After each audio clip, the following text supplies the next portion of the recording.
Believe it or not, a cheap Bart Simpson toy helped solve one of the biggest animation problems in the history of The Simpsons.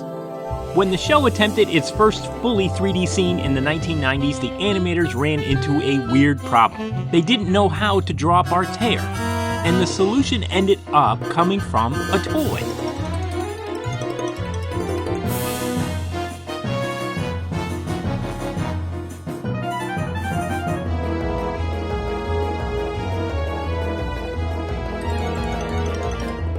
Welcome to Mondays with Chad, the stories behind your toys. This is Bart Simpson, made by Dandy in 1990. And if you grew up in the 90s, there's a very good chance you saw some of these, because Dandy made tons of plush and vinyl toys as The Simpsons exploded in popularity. And this, believe it or not, this actual toy helped with an episode of The Simpsons. In the early 1990s, The Simpsons had become one of the biggest shows in the world. Characters like Homer and Bart were everywhere, on lunchboxes, t-shirts, video games, and especially toys. But despite all the success, the show itself was still animated in a very traditional way, hand-drawn 2D animation. That would change in 1995.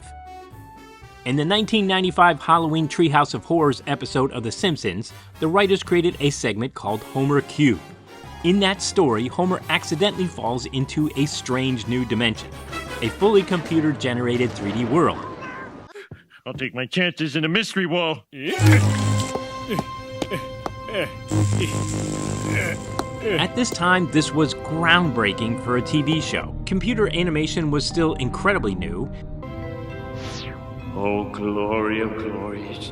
Oh, heavenly testament to the eternal majesty of God's creation. Holy macaroni! And the team behind the show had to figure out how to translate that flat Simpsons characters into 3D models. What's going on here? I'm so bulgy.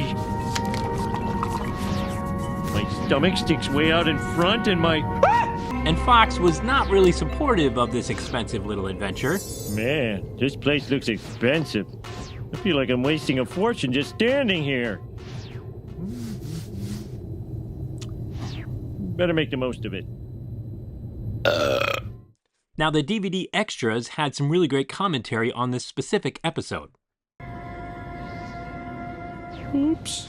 Capturing the kind of facial animation that was on these characters at the time was extremely difficult, and I believe it was Dick Walsh who worked many, many late-night hours to try to get those big, extreme, fun mouth shapes that Homer has, and to get the teeth to work but not intersect the gums like he was some accident victim. And I mean, everything about it was actually difficult. We had nowadays you can do fabric and hair and things. This was, and just doing fabric, and of course we cheated a lot on Homer's, pants and things, but getting a knee to bend without it looking like a robotic joint, so that there was some sense of fabric flexing, in 95, that was state of the art. Homer was the main character that was made for this 3D world, but they would even create a scene where Homer would enter the real world as a 3D character, and it blew people away. Ooh, this is the worst place yet.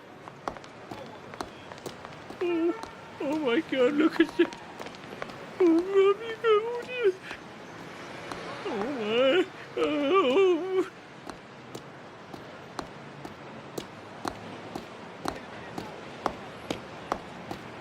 Ooh, erotic cakes. But Bart would also enter this world, and that's where things got a little bit more challenging. That does it. I'm going in.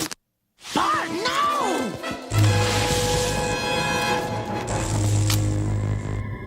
Cool, man. Bart's head is iconic, especially his spiky hair. But in 2D animation, those spikes are just simple shapes drawn from the side. When animators tried to build the 3D model, they realized something. They weren't exactly sure what Bart's head looked like in 3 dimensions. Bart's hair freaked us out. This was a terrifying thing to look at that and to watch how it's cheated and used in 2D animation. So the animation team did something unexpected. They went out and bought a Bart Simpson doll, is what they called it. But these toys had already solved the problem. The toy designers had created a full 3D version of Bart's head. So by studying the toy, the animators could actually understand how the spikes would work in real 3D space. We all freaked out until we realized there are actually vinyl dolls of The Simpsons. We ran out and bought a vinyl Bart to figure out, well, somebody's done this in 3D already, how can we learn from it? And sure enough, we sort of just started from there and built it on the computer. It's a pretty funny reversal. Usually toys are based on cartoons, but in this case a toy helped a cartoon figure something out. This actual toy helped influence how one of the most famous animated shows in the world translated its characters into 3D. That is pretty friggin' cool.